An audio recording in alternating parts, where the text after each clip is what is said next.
जय गुरुदेव। जय गुरुदेव। जय गुरुदेव।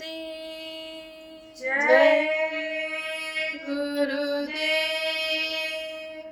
मन तो भजो गुरु का नाम, मन तू भजो गुरु का नाम, मन तू भजो गुरु का नाम, मन तू भजो गुरु का नाम। दया में हर से नर तन पाया, दया में हर से नर तन पाया, मत करना अभिमान, मत करना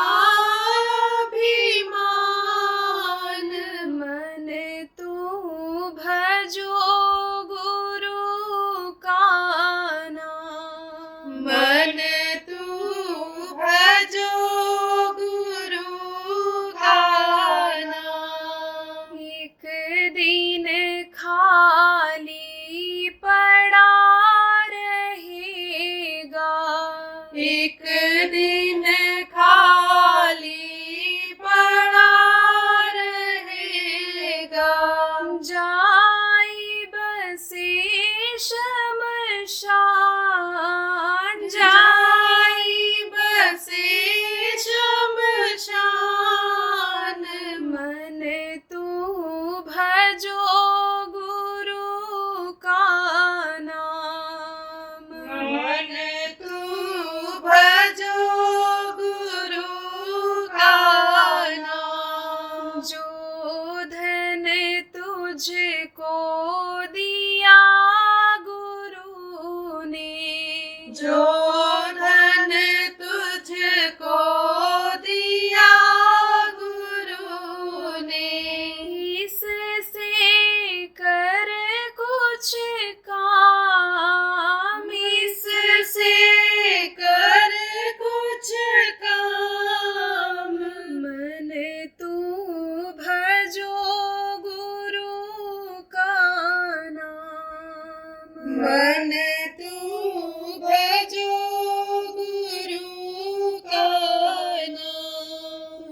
अंत समय यूं ही लौट जाएगा, अंत समय यूं ही लुट जाएगा, संग न जाए धाम, संग न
दया में हर सतगुरु से लेकर चलो त्रिकोटि धाम, चलो त्रिकोटि धाम।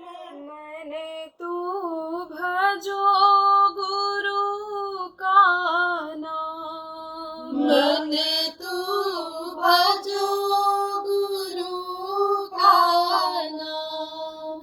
काल करम से बंधन छूटे, काल करम से बंधन छूटे। मिले पुरुष सतनाम, मिले पुरुष सतनाम। मन तू भजो गुरु का नाम, मन तू भजो गुरु का नाम। मन तू भजो गुरु का नाम, मन तू भजो गुरु का नाम। जय गुरुदेव, जय गुरुदेव।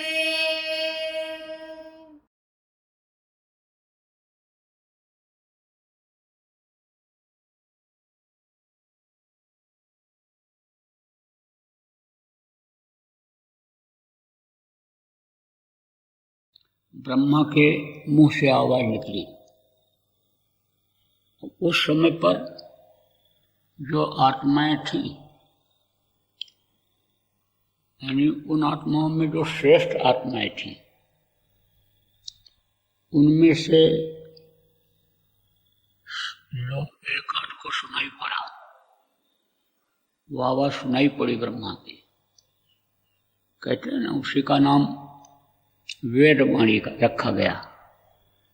तो वो बोलते गए, उनको देखा तो नहीं, लेकिन इनको आभास हुआ कि कोई शक्ति बोल रही है और हमको निर्देश दे रही है कि तुम लिखते चले जाओ और उसको लोगों को बता दो, समझा दो कि इस तरह से लोग रहेंगे, इन नियमों का पालन करेंगे, और अगर इन नियमों का पालन नहीं करेंगे तो उनको सजा मिल जाएगी। तो जब आवाज़ सुनाई पड़ी तो लिखते चले गए, उसी को वेद कहा गया। तो लिखने के बाद उनको याद था, जो चीज़ आदमी लिख लेता है, सुनता है तो भूल भी जाता है, लेकिन लिख लेता है और फिर पढ़ लेता है तो याद हो जाता है, और अगर कोई दिक्कत आती है तो फिर पढ़ लेता है। तो उसको कुछ पढ़ करके और कुछ याद करके और लोगों को उन लोगों ने बताना शुरू किया। तो उनका नाम रखा गुरु। वो ज्ञान देते थे, लोगों को बताते थे कि इस तरह से तुमको रहना है, इस तरह से खाना पीना है, ऐसी व्यवस्था आपको करनी है। तो उनको मार्गदर्शन, जिसको कहते हैं रास्ता बताने का काम जो करते हैं, मार्गदर्शन देते हैं, वो आज भी गुरु कहलाते हैं। तो ये सिलसिला चलता रहा। हालांकि उस समय पर एक बार जो कोई किसी को बता देता था तो वो चीज़ उसको याद हो जाती थी और उस चीज़ को पकड़ लेता था, अमल करता था। आज की तरह से नहीं था कि आदमी भूलता रहा हो। बुद्धि बड़ी तेज थी, स्मरण शक्ति बड़ी तेज थी। कैसे तेज होती है स्मरण शक्ति, कैसे बुद्धि तेज होती है, कैसे दिल दिमाग सही रहता है, किस तरह से ये शरीर पवित्र होता है, कैसे ये शरीर देवता बन जाता है साधना के द्वारा। ये जो सूरत शब्द योग की साधना है, यानी ये जो आपको बताई गई इसके द्वारा ये सब हो जाता है। तो उस समय पर साधना कोई बताने की जरूरत नहीं थी। सतयुग युग था। कार्य हर ध्यान तरह भव प्राणी, सतयुग योगी सब विज्ञानी। इस समय जो योग क्रिया लोग करते हैं उस समय पर योग इतनी देर का ही करना पड़ता था। योग माने होता है जोड़ना, कि इधर से ध्यान हटाया और उधर लगाया और तुरंत जुड़ गया। वो जो शब्द उतर रहा है, आयतें उतर रही हैं, उनके साथ तुरंत जुड़ जाता था और फिर ऊपर निकल जाते थे, तो उनको ज्ञान रहता था। और वो जो आध्यात्मिक शक्ति है जिसको आज हर तरह के लोग महसूस करते हैं, कोई कितना भी नास्तिक क्यों न हो, लेकिन जब दवा से और हर तरह से निराश हो जाता है तब वो भगवान को याद करता है, परमात्मा को याद करता है, खुदा को याद करता है, और को याद करता है। कोई किसी भी जाति मजहब को अच्छे अच्छे डॉक्टर अपने अकल और बुद्धि पर गर्व करते हैं, घमंड करते हैं कि हमने इतने ऑपरेशन कर दिए, हार्ट के मरीज को ठीक कर दिया, दिल के मरीज को ठीक कर दिया, हमने अनेक किडनी लगा दी, लीवर लगा दिया, हमारी इतनी प्रैक्टिस है, एक भी आदमी नहीं मरा, हमने सब इस तरह के अन्य ऑपरेशन किए कि जो लोग नहीं कर सकते थे। लेकिन एक समय ऐसा आता है कि जब वो भी निराश हो जाता है और जो तीमारदारी करने वाले होते हैं, यानी समझो सेवा करने वाले घर के लोग मरीज के होते हैं, उनसे कहते हैं कि अब प्रभु को याद करो, भगवान को याद करो, निराश हो जाते हैं। अब आप ये समझो कि उस समय पर यानी सबकी दिव्य दृष्टि खुली रहती थी, थोड़ा सा इधर से ध्यान हटाया और उधर निकल जाते थे।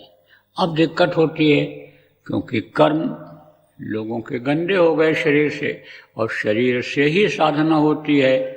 कैसी भी साधना हो, किसी भी प्रकार की साधना हो, चाहे योग क्रिया हो, चाहे अष्टांग योग, हठ योग हो, कुंडलिनी का जगाना हो, प्राणायाम करना हो, या सूरज शब्द का योग हो, शरीर से ही होता है।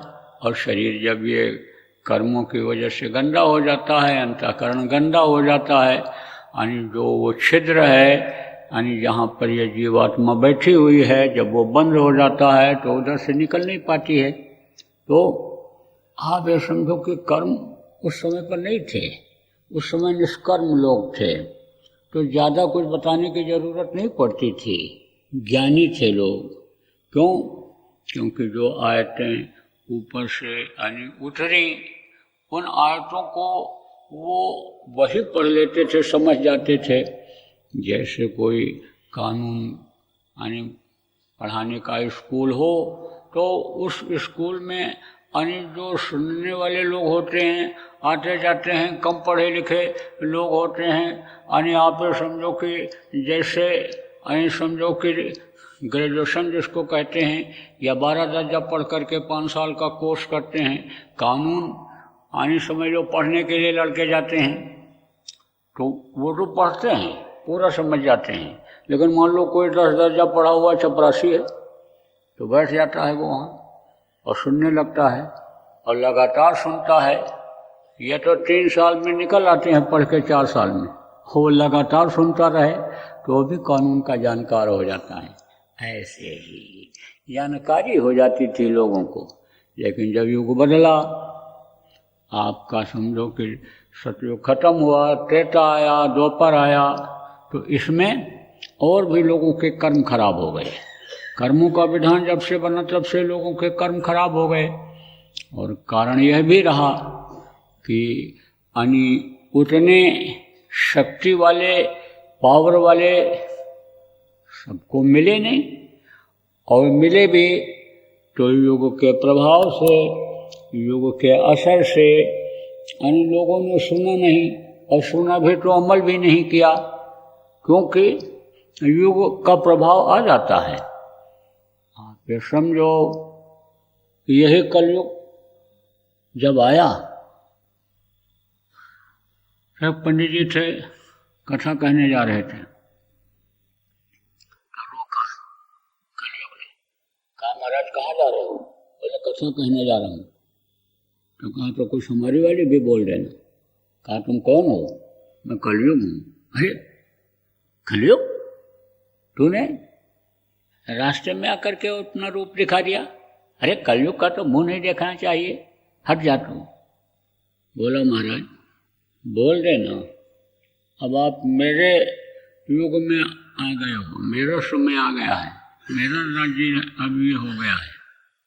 नहीं कुछ बोले, नहीं बोले। दूसरे दिन फिर मिला जाते समय, कहा चलो आज बोल देना, फिर मौका दे रहा हूँ।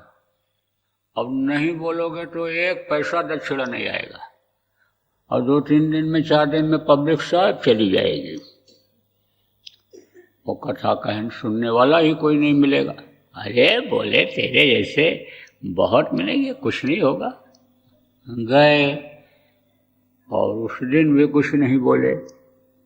जब खत्म होने को हुआ और लोग वहाँ पोथी पर मत्था टेक करके प्रणाम करके कुछ दक्षिणा देने वाले थे, जब दक्षिणा देने का समय आया तब एक लाल अंगोछा लेकर के अब कलयुग पहुंचा और कहा महाराज जब कल आप कोठे पर गए थे वो नाचने वाली बाई के पास, तो नाच देखते समय ही आपका ये दुपट्टा वहां छूट गया था। अब कई लोगों ने सुन लिया तो कहा भाई हाथी की दांत दिखाने की अलग और खाने की अलग है क्या? यह भी काम करते हैं। तो यहाँ से जाने के बाद जाते होंगे, क्या पता बहरूपिया हो। बहरूपिया क्या करता है? आदमी ही रहता है लेकिन वेश बना लेता है। कभी इंस्पेक्टर बन जाएगा तो कभी पुलिस इंस्पेक्टर बन जाएगा, तो कभी सेठ बन जाएगा, तो कभी भिखारी बन जाएगा, तो कभी पागल बन जाएगा, खेल दिखाता। तो लोगों ने कहा ये ऐसे है क्या? पब्लिक कम हो गई। दूसरे दिन फिर मिला, कहा आज बोल देना, उस दिन भी नहीं बोले। तो जब खत्म होने को हुआ तब फिर एक अंगोछे में आने समझ लो कि शराब की बोतल लपेट करके और ले करके धीरे से गया और ऐसे दिखाया, महाराज कल हमारी दुकान पर, कल हमारी शराब की भट्टी पर आप नहीं आए तो हमने सोचा आज वहीं पहुंचा दें। मेहनत करते हो, जब थोड़ा ले लोगे तो बढ़िया नींद आ जाएगी। आप ही कहते हो नींद बढ़िया आती है। जैसे इस समय पर लोग कहते हैं थोड़ी भांग खा लो, थोड़ा शराब पी लो और फिर कीर्तन करोगे तब देवी जी खुश होंगी, तब ये देवता खुश होंगे। ऐसे ही कहा कि उसने कि थोड़ा सा ले लोगे, पी लोगे तो बढ़िया से नींद आ जाएगी। अब जब ऐसे लपेटे भी रहा और दिखा भी दिया लोगों को, जब लोगों ने देखा कि ये तो शराब यहाँ लेकर के आया, वही आदमी लाया, तो है तो इनका अन्य समझ लो कि आदमी ये रोज वही अन्य समझ लो कि कुछ न कुछ करता लाता है। तो अब आप ये समझो कि भीड़ बहुत कम हो गई। फिर उसके बाद में तीसरे दिन जब नहीं कुछ सुनाए, थोड़ी ही पब्लिक रह गई थी। फिर एक अवश्य में फिर ऐसे मांस के लोथड़े को बांध करके लाया, कहा ये धीरे से रखा और ये कहा कि ये ताज़ा बकरे का है, बच्चे का है, बहुत बढ़िया है, इसको जरूर बनवाना। कहा करके चला गया। अब जब गए फिर चौथे दिन तो मुश्किल से 10 आदमी मिले। अब ये तो निराश होने लगे कि इनके दक्षिणा से कैसे हमारा काम चलेगा। दक्षिणा से ही उनका काम चलता था, गृहस्थी चलती थी। तब फिर मिला, तब कहा अब बोलो, अब कुछ बोलोगे कि नहीं बोलोगे, कुछ कहोगे कि नहीं कहोगे। बोले भाई मजबूरन बोलना पड़ेगा, क्या करेंगे, बोलेंगे ही। तो कहा तो क्या बोलोगे? तो तो कहा यही तो समझ में नहीं आ रहा है क्या बोलेंगे। अभी तो हम द्वापर के आदमी और द्वापर का ही सब सुनाते रहे और आप कह रहे हो कलयुग वाली बोलो। तो कहा ऐसा तो हम आपको बताएंगे, कल फिर बताएंगे क्या बोलना है। आज तो हम आपकी भीड़ को लौटा देते हैं। कोई भीड़ कैसे लौटाओगे? तो कहा देख लेना। तो जब खत्म हुआ तब कोढ़ी बन करके गया, हाथ पैर सब ऐसे टेढ़े, उंगलियां टेढ़ी और बदन कटा हुआ, मालूम पड़े कि अभी यानी समझो कि मांस बाहर निकल जाएगा। ये खाने सब एकदम से सिकुड़ी हुई और पहुंचा वहीं बैठा था ऐसे। और जब उठा, जब पब्लिक खत्म हुई, उठने को हुआ, तब पहुंच गया हाथ जोड़ करके और खड़ा हो गया। कहा महाराज हमारे ऊपर दया करो, हमारे ऊपर कृपा करो, प्रभु कृपा करो। भाई हम क्या कृपा करें तुम्हारे ऊपर? अरे आप अपनी पावर को छिपाए हुए हो, शक्ति को छिपाए हुए हो। आप अगर हमको चाहो तो काया दे दो, काया कल्प हो जाए हमारा, जैसे पहले शरीर था ऐसा ही हो जाएगा। तो भाई तो हम कैसे करें, क्या करें? अरे महाराज आप छिपाते क्यों हो अपनी जानकारी को? आप तो कमंडल में से पानी निकालो और मेरे ऊपर डाल दो, बस मैं ठीक हो जाऊंगा। अब उन्होंने ऐसा ही किया, पानी निकाला, ऊपर से डाल दिया तो बिल्कुल स्वच्छ निर्मल शरीर हो गया उसका, कायाकल्प हो गया उसका। तब समझो उसने बताया, कहा जो त्रेता द्वापर में होता रहा उसका सब उल्टा बताओ। उस समय तो ये होता रहा कि भाई खेत में अगर कोई नहीं है और आपको फल तोड़ना है तो आप पैसा वहाँ रख दो और फल तोड़ लो। और अब क्या करना, फल के पौधे को ही उखाड़ देना, पैसा देना तो दूर रहा। तो अब आप ये समझो कि युग का असर आ जाता है और युग के अनुसार यानी समझो कि मलिनता आती है, युग के अनुसार होता है। तो जब यानी समझो युग बदलता गया, आपका ये कलयुग आया, तो कलयुग में यानी समझो कि पावर यानी बढ़ानी पड़ी। गुरु तो उस समय भी थे, हर तरह के थे रास्ता बताने वाले।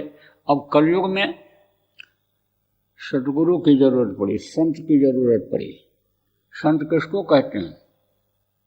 जिसको आदि और अंत दोनों मालूम हो।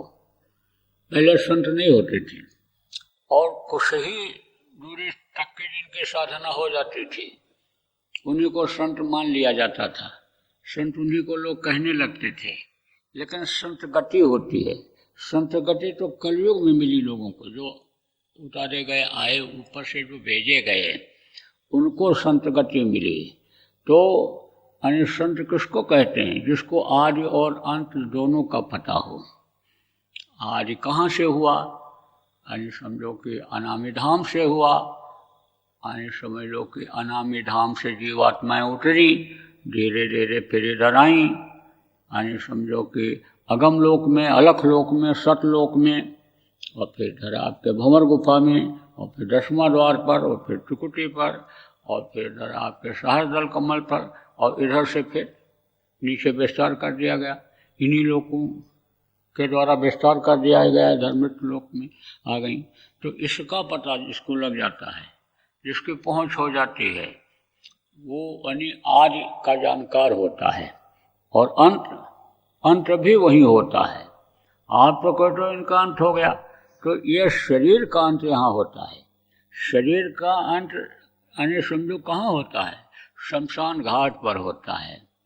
शमशान घाट पर जब इसको ले जाते हैं, जला देते हैं, जमीन के अंदर गाड़ देते हैं, जमीन डोज जिसको कहते हैं कर देते हैं, जब तब शरीर का अंत होता है। और जीवात्मा का अंत कहाँ होता है? जीवात्मा का अंत जब ये वहीं पहुंच जाती है, सतलोक पहुंच जाती है। तो सतलोक में जब पहुंच जाती है तो अलख अगम अनामी लोक में जाने में उसको कोई दिक्कत नहीं होती है। उधर कोई वीजा पासपोर्ट की ज़रूरत नहीं होती है, कोई रोक टोक नहीं होती है। अपने आप आने जाने लगती हैं, तो इसकी जिनको जानकारी होती है उनको संत कहते हैं। और सद्गुरु किसको कहते हैं? जो यानी सत्पुरुष का भेद जानते हैं, खाली इतनी ही जानकारी हो जाए कि भाई यानी समझो कि हम सतलोक पहुंच गए और सतलोक से अलख लोक अगम लोक पहुंच गए, तो वो तो संत कहलाते हैं। और सद्गुरु वो होते हैं, गुरु का काम वो करते हैं कि जो सद्गुरु से पावर लेते हैं।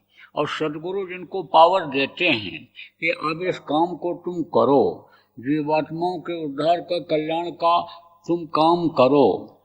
जैसे एक ही पढ़ाई के यानी कई जज होते हैं, लेकिन जो चीफ जस्टिस जिनको मुख्य न्यायाधीश कहते हैं, वो दूसरे को उन्हीं में से एक पावर देते हैं कि जाओ तुम इन केसों को देखो, तब उन केसों को वो देखते हैं। पढ़ाई तो उनकी भी उतनी रहती है, जानकारी उनकी भी उतनी रहती है, लेकिन जब वो पावर दे देते हैं, वो निर्देश दे देते हैं और वो दिशा दे देते हैं और उस काम को वो करते हैं, तो इन लोगों से उनकी पावर बढ़ जाती है, तो उनको संत सद्गुरु कहते हैं। तो सद्गुरु जो होते हैं वो जीवों को नामदान देते हैं, और नामदान दे करके उनकी जो सूरत की डोर है वो जो काल के हाथ में है, मन की डोर माया के हाथ में, और सूरज की डोर अन्य समझ लो कि जीवात्मा की डोर काल के हाथ में है। जिनके देश में आप रहते हो, जिनका बनाया हुआ अन्न खाते हो, जिनके अन्य बनाए हुए सूरज चांद से रोशनी आप लेते हो, हवा पानी का इस्तेमाल करते हो, उनके हाथ में सूरज की जीवात्मा की डोर रहती है। तो जिसके हाथ में डोर रहती है वो जिधर चाहे जैसा चाहे करावे ले जाए। जैसे पतंग बच्चे उड़ाते हैं तो पतंग की डोर बच्चों के हाथ में रहती है, तो बच्चे जिधर चाहें पतंग को ले जाएं, आगे पीछे ऊपर नीचे। ऐसे ही जब डोर उसके हाथ में रहती है काल के, तो काल उसी तरह से आपको चलाता है। लेकिन जब उस डोर को यानी काल के हाथ से अपने हाथ में ले लेते हैं, तो सद्गुरु के हिसाब से यानी यह तन मन हो जाता है। अब ये जरूर है कि आदत बहुत दिनों से बनी हुई है, क्योंकि बचपन में ही जिसको सद्गुरु मिल जाते हैं वो उनकी बातों को जल्दी पकड़ लेता है।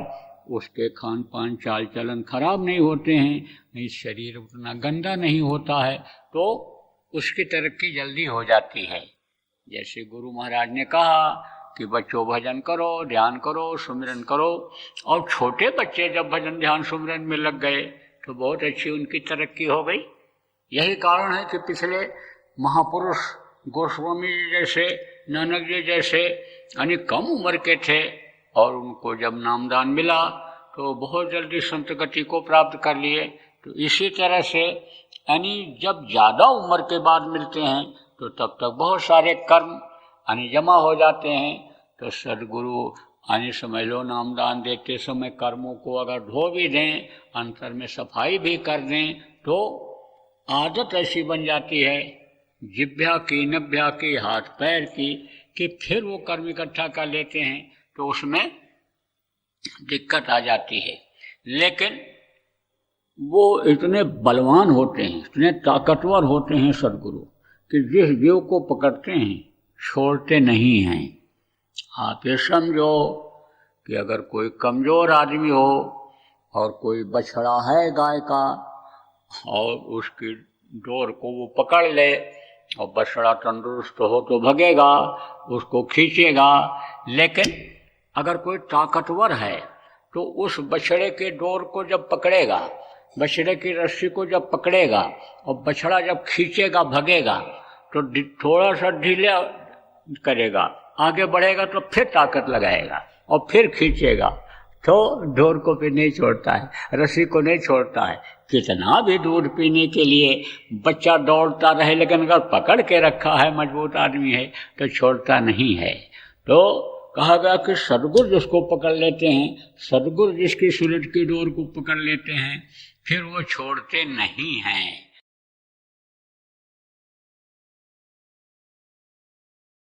देखो प्रेमियों, ये जो यानी समझो त्रयोदशी आपकी 8 तारीख को आ रही है, उसके 3 दिन के बाद यानी समझो उसके यानी अमावस्या आएगा, उसके बाद में फिर द्वितीया आएगी, समझ लो 12-13 तारीख में पड़नी चाहिए। तो ये जो इस सप्ताह का यह समय है, यह आपके लिए प्रचार के लिए बहुत अच्छा समय है। ये मुहूर्त होता है, हर काम का मुहूर्त होता है, और मुहूर्त से जो काम होता है उसमें कामयाबी मिलती है। ये मुहूर्त और ये जितनी भी चीज़ें बनाई गई हैं, ये संतों के द्वारा, महात्माओं के द्वारा बनाई गई हैं, इसलिए मुहूर्त का असर होता है। देखो, जो आप पुराने आदमी हो, इसमें गुरु महाराज के जो शिष्य हो, गुरु महाराज भी मुहूर्त से सब काम करते थे और एक समय बताते थे कि दिन में 1:10 पर यह कार्यक्रम शुरू होगा, और पूरे देश में उसी समय पर कार्यक्रम, कोई भी एक अभियान होता था तो उसको चालू किया जाता था।